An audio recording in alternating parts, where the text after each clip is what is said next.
What's good, beautiful people? Welcome to the podcast, Two Vegetarians Eating Chicken. It's your boy, Mr. Lingo himself. It's Fly KJ, the boy who's always got something to say. Facts. Let's talk too much. What's good, man? You feel me? We back in the flesh. It's another Two Vec review. You feel me? Today we talking about, what is it? Two Distant Strangers. It's a Netflix joint. If you haven't seen it yet, we about to spoil. You know what I'm saying? Yes. I thought it was really dope. But we gonna talk about it. You know what I'm saying? It was a 30-minute joint, quick watch, but it feels long, which is crazy. Just the way that it went. But essentially, man, the whole premise of the story was a black man, just trying to, live his life and simply make it back home to his dog. Ultimately, and there was just constant. It's been a lot of movies that has done the repeated thing. So when I first knew that was it, I kind of was like, I don't want to watch this, man, because I done seen so many of these movies do the little repeated thing, and they got to start all the way over. It made me think of Whoop. Yeah.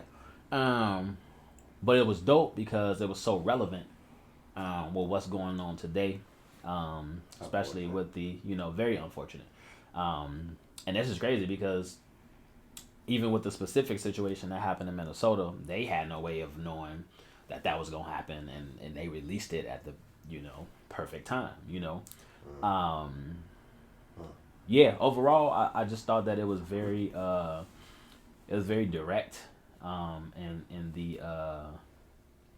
the way that it was written, the way that it was shot.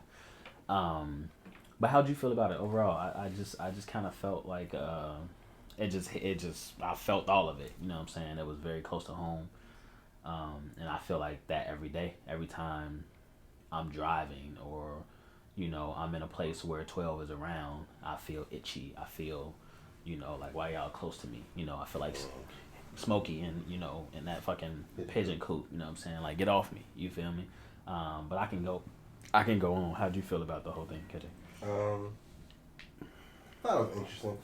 At first, I didn't like it. At first, I didn't, but it was before I watched it completely because I was texting you while watching. I'm like, I don't get what's going. Like, what are you talking about? This is. But I enjoyed the beginning, which seemed to be like a quote unquote 5-second love. Yeah, and she was bad too, boy. Yeah, she was bad. But the end. I like the fact that she was understanding throughout the entire movie. Facts, well. She was. She didn't get irate. She didn't do anything. Man, it made me. Whatever. She was so supportive, and she was just like, "Well, did you try talking to him, or let's try something different?" Mm-hmm. And she didn't look at him crazy. She didn't do anything outside the ordinary besides be a supportive person. And kudos to whoever set that up in that way, because if that was great, right? You constantly telling me something happening to you, and we keep reliving this point, I'm gonna look at you like you nuts. Mm-hmm. But that's not what she did. And it was even a scene, not to cut you off, it was even a scene where she got to see it firsthand, whether she remembered it or not. It was that crazy scene where they bust up in her shit. Yep. Yeah, there's a lot of little innuendos and little it was very well written, bro. Yeah, it was written well. Well, I would say it was shot well. Yes. Yeah. Go ahead though. I think the unfortunate part is at the end and the statement that he made, which was pretty much "Oh, you had me, ha ha ha, this is so funny," and it's just no matter what you do, this is what it is. And at that point, it's just kind of surreal because it's just kind of how it feels. And then the video the video in Minnesota get released, and then you hear about the video that's supposed to be released in Chicago, which is going to be released in a couple days. I think it's tomorrow, to be honest with you. Yeah. And it's just consistently police without accountability, constantly killing people of color. And there's nothing at that point where you can do about it. And that video, at the end when it wrapped it all up, it's he did this 100 times, and he did so much to try to change the fact of what could have possibly happened. And no matter what he did, they still killed him because of the fact that you can't change your skin color. Which is and what was crazy about that scene, that last scene, it was so well done that for a minute, my mind was this how like this. See, it ain't even that hard. Like if they just look at us as actual people, hear us what we have to say, converse with us as human beings, and know that all of us ain't out here. You feel me? Doing whatever it is in their mind that they think we doing. It can go well. And then he did that clap. As soon as he did that clap, I said, "Oh shit!" And there was he was like. I was like, damn, we got so close. Like, I would have just went in the crib. Like, all right, bro, go.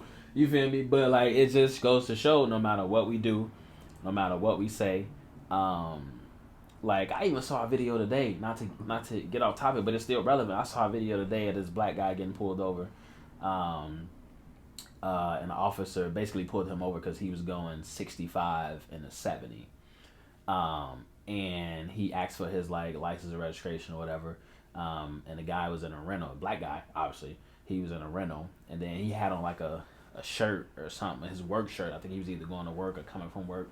And the officer asked him, what's that on your shirt? Where you work? You know, or whatever. And then he had told him, and then the officer continued to say, you know, because before it even got to that, the black guy was like, can I ask why you pulling me over or whatever? You know what I'm saying? He's like, oh, I'll let you know as soon as you give me your, you know, license and registration or whatever. Okay.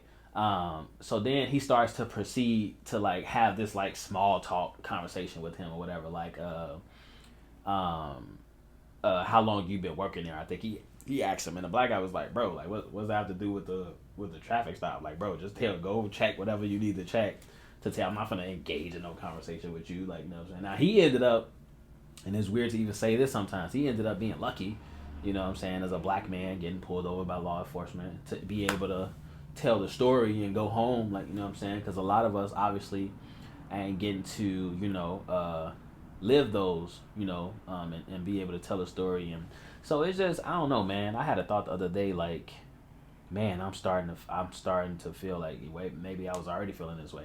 Anybody who even like agrees to, you know, when I drive past the police academy over there by like Whitney Young in the summertime especially, and I see all these like young people out there like wanting to be a police officer, there's no positivity that enters my mind. Like, there's nothing positive about me seeing that. I always feel like, why do you want to do this? Especially when I see black and brown people, I'm like, why do you want to be a part of this? Like, you know what I'm saying? It really feels like, you know, clannish type shit. You feel me? Where it's just like, you know, it's like they know once you swear it in, that's all. You just got on a different uniform. That's all. It just ain't all white. You know what I'm saying? I mean, but it don't even matter though, because we know in St. Louis the cop got beat like Rodney King, and the white cop still got off. So, but you know what? That was a great two-back review.